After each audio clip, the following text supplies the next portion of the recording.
All right. Good afternoon, everyone. Yeah, this is the BFTAA and More show. I'm your host, Louis George Walker, and trying to bring you some of the news and things going on in technology around here. We've been working a bit. Let's see. We got a little light here. Might put a little light on the subject if it works. Nah, it doesn't want to work. We're not gonna force it to do that. Then have to get a little more light on my face in here. But this is the BFTAA and More show. I am your host, Louis George Walker, and glad to join with you. Glad that you're able to join with me today. That don't have a long show, but we're going to start bringing in some of the new things that we'll be introducing on this show going forward, the new ways of getting more information out to you. So we're going to be doing a few more videos and a little more connected to the technology world as we talk about technology and other things that are going on. And there's a lot going on in the news. As you know, our president, Trump, has bombed Iran. So we're actually, nobody has called it a state of war. But if you bomb somebody and they've retaliated by shooting some missiles over to a base there in Qatar, uh, that it's a non-declared war. Egypt and them are at war, so I guess you just attack people, but you don't have to say it's a war if you're saying you're just going after missiles or something like that. It's almost like the mass destruction stuff or mass, what was it? The weapons of mass destruction that Bush went after that weren't there, but it's just that you don't have to declare a war to go ahead and do some things. So we'll have to see now if there will be troops following in at some point in the future, because I don't think that you're going to have another country just give up because of bombing campaigns. That generally doesn't happen. You can tear up their country and a lot of stuff, but generally, if you want to change the regime or get a new government in, you're going to have to put boots on the ground. So we'll have to see if the United States gets into another war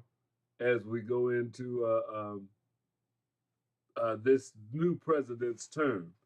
So that's the thing that we're going to be looking at here in the near future, or in the real close future right now, is that the United States, even though Donald Trump was one of the ones that definitely said he didn't want to go into any more wars over in the Middle East because of, the wars we've had there before and what did they accomplish, all of that type of stuff. But some of the Republicans are even saying now that that promise may be broken, or it seems like he may have broken it to go in there when, I guess, sketchy information on how much we were in danger of being attacked, or from Iran having the nuclear capabilities that was threatening to the United States. So we're doing a little preemptive strike right now. I guess that's what you would call it. And we'll see if that's the end of it. We don't know. So stay tuned. There's always more coming. There's always more coming. But we have a few things going on, and we want to tell you about things happening with technology.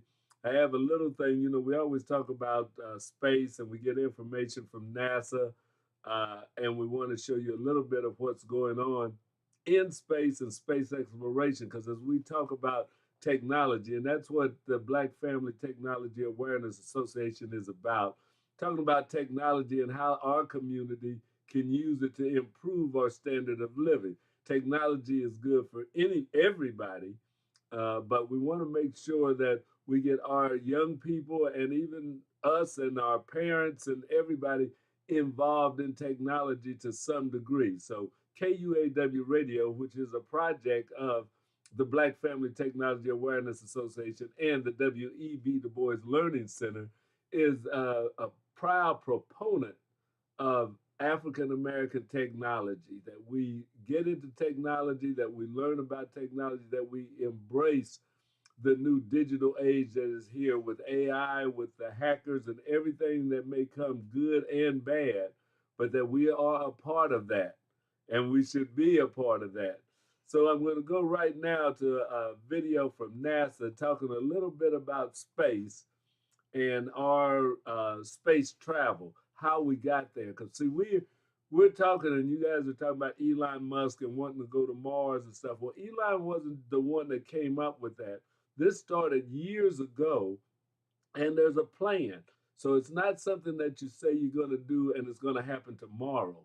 It's a lot of steps that have to go into going from Earth to a distant planet, even if it's the closest planet to us that is hospitable. It's a long, long way away. I was looking at some videos today on it, and one of the, I think it was Neil deGrasse Tyson that was on, saying that, you know, to go from here to Mars and back is going to take years. Whoever goes on that trip is going to be gone for years. And that takes a lot of planning and a lot of thought and a lot of conviction if you say you're going to leave on a trip that's going to take years. And so if we send 1, 2, 3, 4, however many people on a trip that's going to take years, where communication is going to be sketchy, it's going to be time delayed and stuff. They'll be having to take care of almost any kind of emergency right there on their own, because even their radio for help, and where's help going to come from? You know, if you're going, but if they do have a problem, it's going to be, you know, the distance from here to Mars takes radio or any communication a long time to get back. So that's going to be a thing, but we're working on it. So we have to get like to the space station, which was one of the first steps. Now they're talking about a lunar station, and then you start talking about Mars. So there's going to be a lot of steps, a lot of technology, a lot of inventions that have devices that we haven't even thought of right now, or we haven't.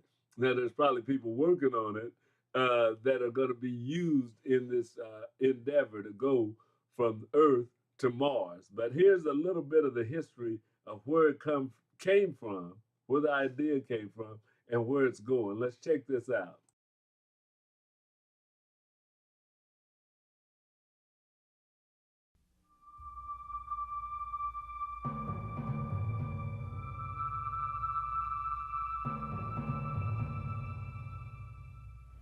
History proves that we have never lost by pressing the limits of our frontiers.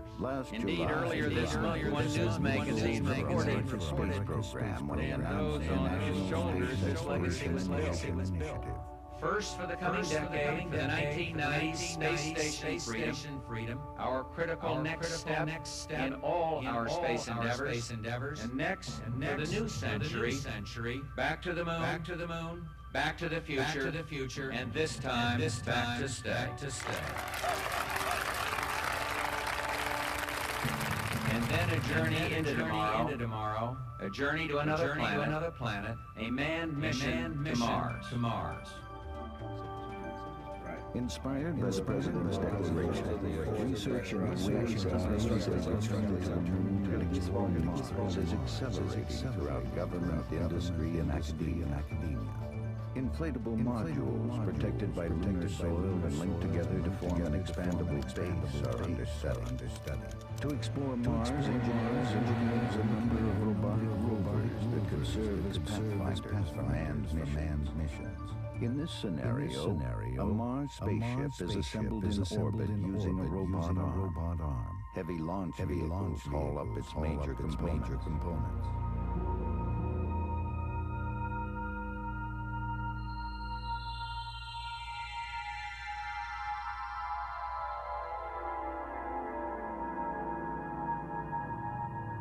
Once the ship is complete, a shuttle brings in the flight crew, and the journey begins.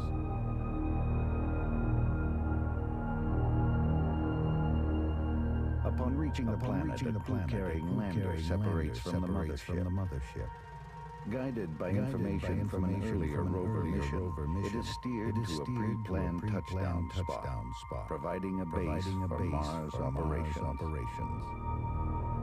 To ensure that no approach to building a lunar base and exploring Mars is overlooked, NASA Administrator Richard Technology recently launched a nationwide outreach program seeking new and innovative ideas. The program includes more than 3,200 letters from truly to universities and professional societies, an announcement to industry in Commerce Business Daily, a review of federally sponsored research, and a study by the American Institute of Aeronautics and Astronautics. NASA has even established this toll-free telephone number for anyone who would like to submit an idea. The outreach effort offers this country's best and brightest a chance to help shape the future of man in space. Station Freedom, a lunar base, and Journey to Mars, a comprehensive plan to extend human presence in space.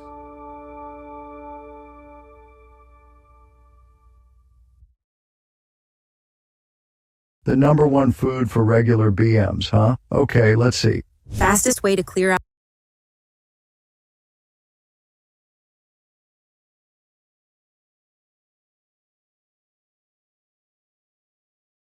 Excuse me. That lets you know how the plan has to go in order to do what they're talking about doing on going to Mars. It's going to take a lot of planning. It's going to take a lot of expertise in order to get this done. But that's why you see Elon Musk and them are talking about it now. And some people don't remember that George Bush initiated this years ago. When was the older Bush was in the presidency? That was like 2008 or before, back with the Iran war, before his son was even president. So Bush was in a long time ago and initiated that, and now we're talking about that lunar landing. You know, we have a space station up in space that's been there for quite a few years, has been growing. It's a lot of things going on there, but now they're really seriously planning on going back to the moon, maybe in the next couple of years with the Artemis program. So there's a lot of opportunities there for our young people, for our youth to get involved in technology, to help develop and to engineer, research, do a lot of work with this. And that's what we want to have. It takes a lot of brain power to do this. And we have that in our community that we want to make sure is being used, that it's not left out, you know. So that's one of the things we want to look at. And NASA is doing a great job. I know in this day and age right now, you hear a lot about DEI programs or something not being uh, support or being canceled anyway. And a lot of our companies and stores or something didn't seem to be too hesitant about jumping out of it. My hat's off to some of the stores and companies that said no, they're going to continue with their DEI programs. But when President Trump mentioned that that was, you know, something they were going to cut out in the government, well, there was a lot of stores, a lot of companies that aren't even connected to the government that said they're going to drop theirs too. And I thought that was really kind of strange. It's like they weren't really, hearts weren't in the program anyway, if they can drop it just at the mention that the government is dropping theirs and stuff. So those companies, and I need to look up some of them that said they're going to continue with their diversity, equity, and inclusion programs, regardless of if the government is or not. And that's something that we should commend, and we should support those businesses and their efforts of what they're trying to continue to do, because we know if the government changes or different ideologies seem to be more in vogue, we know that diversity and inclusion are needed, that you need to have a diverse workforce, that you need to include thoughts from people that are different. And that doesn't just go for black and white, that goes for many people of color, people with disabilities, people with all kind of difference. But diversity means that a lot of different people, a lot of different thoughts, a lot of different ideas come into play. So the Moon Project, and then the going to Mars. So you hear that, and you hear Elon Musk now, and as we get ready to go to Mars, Elon Musk, you and I may not even be around, but that is the program that we need to set in order to move things, is to start thinking in the long term. And you see that they're still working on it. That can be used in a lot of other areas of our lives. That can be used in your planning of your family budget, that you should be thinking long term, not just how much money you're going to need to get through this month or the next month, but what is our goal in 10 or 15 years of where we want to be? And how do we take steps to get there? Do we have a plan to say we're going to put aside some money? We're going to try and make extra money and things that gets us to this goal. And if we don't have a goal, then you don't really care where you get, because wherever you are is okay. And that takes away the initiative of you wanting to do more and stuff. If you say you have a goal to save $5,000 this year, then you can stop now and look and see, I'm 6 months in. Have I saved 2,500? Have I saved 2,000? Am I behind in my savings? Do I need to increase, or do I need to try and figure out a way to get more money coming in?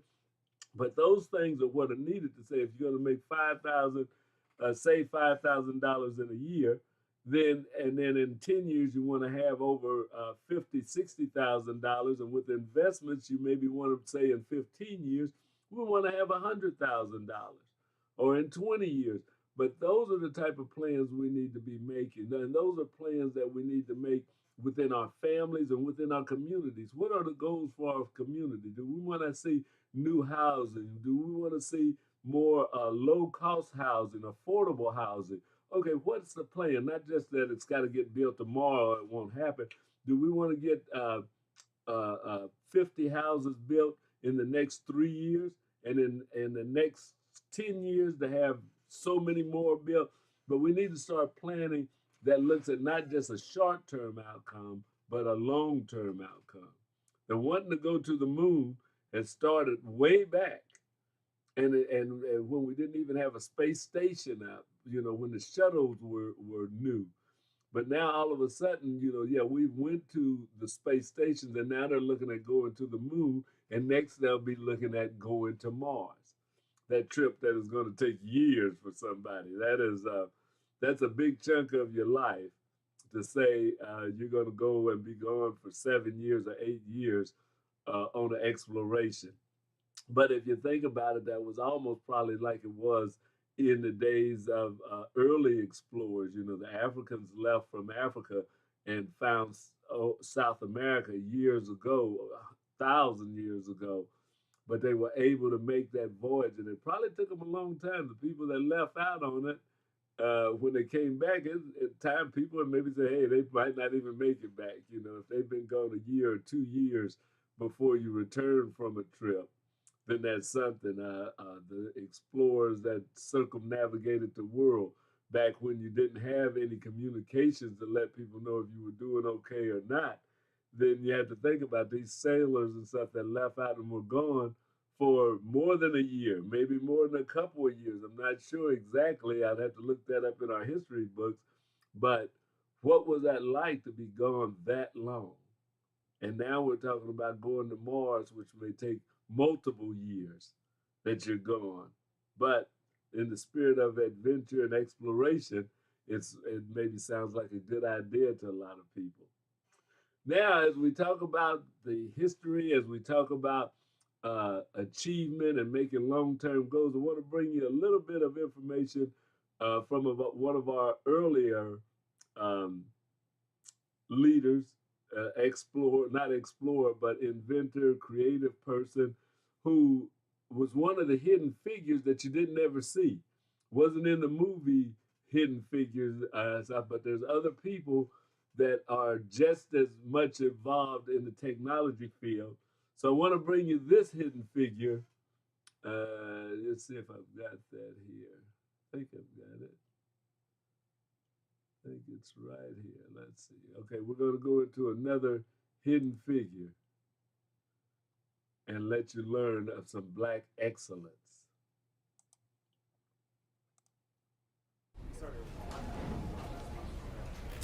With Verizon, you could save big on all your favorite entertainment. Whoa!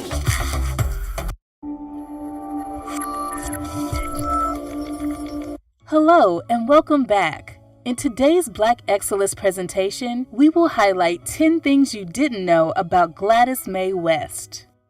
Welcome to blackexcellist.com, the site where we celebrate Black excellence, opulence, and affluence. Our mission is to inspire you as we enlighten you. Many of us do not know about the hidden figure behind the Global Positioning System, better known as the GPS system. However, it is mathematician Dr. Gladys West whose innovation and genius pioneered the way for the highly valued technology that is installed on all of our smartphones. The trailblazer participated in path-breaking, award-winning astronomical studies that continue to resonate several decades later. And while she wasn't portrayed as a main character in the movie Hidden Figures, she was among the small group of African American women who manually executed computing for the U.S. military and space program. Gone are the days when people stop at gas stations and ask for directions while traveling on the road. If you are using your smartphone and the GPS to reach your destination, you have Dr. Gladys Mae West to thank. In this original Black Excellence video, we will be featuring Gladys Mae West. So without further ado, let's get started. 1. West was born in Sutherland, Virginia in 1930. Dr. West was born in Dinwiddie County, a rural county south of Richmond, Virginia. Her mother worked at a tobacco factory, and her father was a farmer who also worked for the railroad. West realized early on that she didn't want to work in the tobacco fields or factories and decided education would be her way out. 2. West received a full-ride scholarship to Virginia State University. The top 2 students at West High School received full scholarships to Virginia State University, a historically Black public university. West was initially unsure what to major in, but ultimately chose to study mathematics. She graduated in 1952 with the Bachelor of Science in Mathematics. After 2 years of teaching, West then returned to VSU to complete her Master of Mathematics degree, graduating in 1955. West eventually earned a second master's degree in public administration from the University of Oklahoma. In 2018, she completed a PhD in public administration at Virginia Tech. 3. West was hired to work at the Naval Surface Warfare Center. Hired in 1956, Dr. West was a programmer in the Dahlgren Division for large-scale computers and a project manager for data processing systems used in the analysis of satellite data. In the early 1960s, she participated in an award-winning astronomical study that proved the regularity of Pluto's motion relative to Neptune. Subsequently, West began to analyze data from satellites, putting together altimeter models of the Earth's shape. She became project manager for the CSAT Radar Altimetry Project, the first satellite that could remotely sense oceans. 4. West met her husband, Ira West, while working at the Naval Weapons Lab. Dr. West met her husband, Ira West, at the Naval Surface Warfare Center Dahlgren Division, where he also worked as a mathematician. They were 2 of only 4 Black employees at the time. They have 3 adult children and 7 grandchildren. As of February 2018, West lives in King George County, Virginia. 5. Gladys's mathematical modeling were eventually incorporated into the GPS. Gladys is an American mathematician whose work on the development of the satellite geodesy models were eventually incorporated into the Global Positioning System. From the mid-1970s through the 1980s, West programmed an IBM supercomputer to deliver increasingly precise calculations to model the shape of the Earth.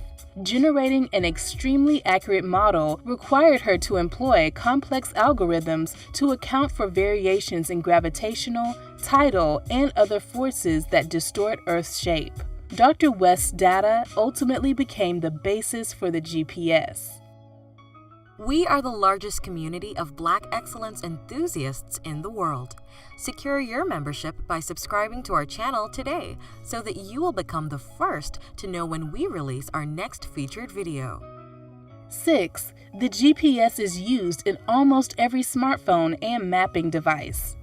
The Global Positioning System is a satellite-based navigation system made up of at least 24 satellites. GPS works in any weather conditions, anywhere in the world, 24 hours a day. Although West and her colleagues worked to make the data, system, and satellites available for military use, the U.S. Department of Defense made it available for civilian and commercial use in the 1980s. Today, it's widely used for navigating directions, map making, land surveying, asset tracking, and many other applications. 7. West was inducted into the U.S. Air Force Hall of Fame in 2018. Dr. West continued to work at Dahlgren for 42 years, retiring in 1998. The Trailblazer has been inducted into the Air Force Space and Missile Pioneers Hall of Fame. A special ceremony was held in West's honor at the Pentagon on December 6, bestowing one of the Air Force's Space Command's highest honors upon the pioneer, who was then 87 years old. Other honors have been bestowed upon West, who was also selected by the BBC as part of their 100 Women of 2018. 8. West is a member of Alpha Kappa Alpha sorority. Dr. West's vital contributions to GPS technology remained unknown for decades. Gladys was putting together a short bio about herself for a sorority function that recognized senior members of the chapter. She noted her 42-year career at the Navy base and devoted one line to the fact that she was part of the team that developed the GPS system in the 1950s and 1960s. A fellow sorority member was so blown away by the statement that she decided to share West's amazing story with the world. 9. Even today, Gladys continues to pick a paper map over GPS. Surprisingly, even after playing a vital role in creating the GPS system, Gladys continues to pick a paper map over a tracking system, saying she still trusts her brain above all. 10. West's quote. Over the years, Dr. Gladys West was dedicated to staying true to herself and how she was raised. When you're working every day, you're not thinking, what impact is this going to have on the world? You're thinking, I've got to get this right. We appreciate the fact that you stayed with us until the end. Thank you for spending time with us, and don't forget to like this video. Also, make sure you subscribe so that you never miss a video. Bye for now. We will see you tomorrow.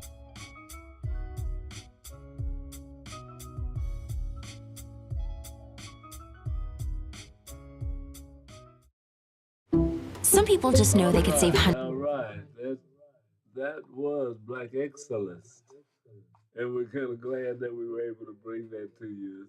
It's really good to see this lady that had such an impact on everything, on things that we use every day. Because the GPS, I mean, when I'm out in my kayak, even I'm trying to get tracking as to where we're at and all of that. So it's fantastic to know that people have been doing things that sometimes we don't seem to realize that, and we think that maybe somebody else had something to do with it, but no, African Americans have had a part in a lot of the inventions, a lot of the teams, a lot of the things that move this country forward and that moves mankind forward.